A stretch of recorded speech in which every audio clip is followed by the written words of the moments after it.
It was widely reported that men had been celebrating the attack after recording the first plane strike. They were not Al-Qaeda, but they were detained.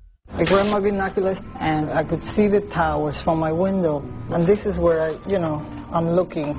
And all of a sudden, down there, I see this van park. And I see 3 guys on top of the van. And I could see that they were like happy. They didn't look shocked to me. They didn't look shocked.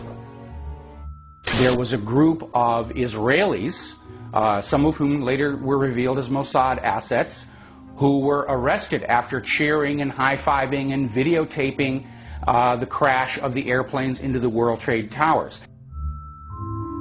Several other men were detained after a van full of explosives was stopped outside of Manhattan.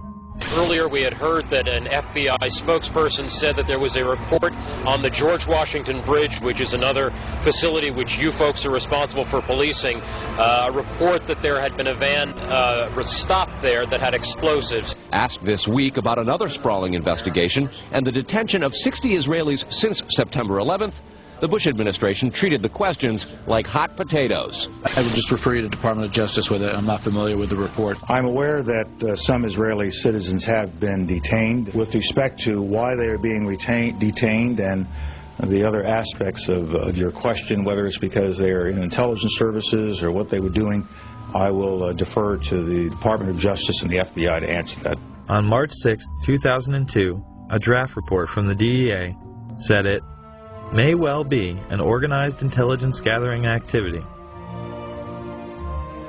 Despite all of this, all the Israelis were let go without any espionage charges being filed. Fox News anchors Britt Hume and Carl Cameron would do a 4-part investigation into these allegations in December of 2001 and yield stunning results. It has been more than 16 years since a civilian working for the Navy was charged with passing secrets to Israel. Jonathan Pollard pled guilty to conspiracy to commit espionage and is serving a life sentence.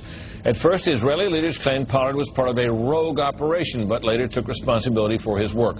Now, Fox News has learned some U.S. investigators believe that there are Israelis again very much engaged in spying in and on the U.S. Since September 11th, more than 60 Israelis have been arrested or detained, either under the new Patriot anti-terrorism law or for immigration violations.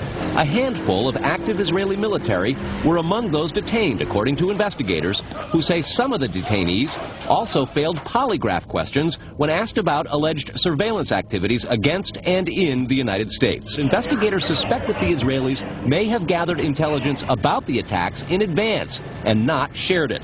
A highly placed investigator said there are, quote, tie-ins, but when asked for details, he flatly refused to describe them, saying, quote, evidence linking these Israelis to 911 is classified. I cannot tell you about evidence that has been gathered. It's classified information.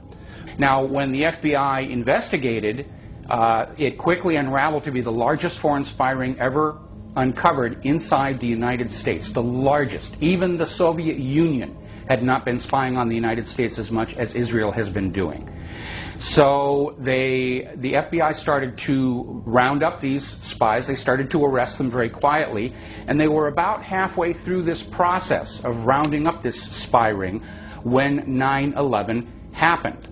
Numerous classified documents obtained by Fox News indicate that even prior to September 11th, as many as 140 other Israelis had been detained or arrested in a secretive and sprawling investigation into suspected espionage by Israelis in the United States. Investigators from numerous government agencies are part of a working group that's been compiling evidence since the mid-90s.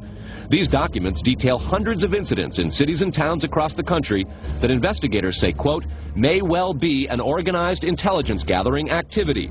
The first part of the investigation focuses on Israelis who say they are art students from the University of Jerusalem and Bezalel Academy. Documents say they, quote, targeted and penetrated military bases, the DEA, FBI, and dozens of other government facilities, and even secret offices and unlisted private homes of law enforcement and intelligence personnel.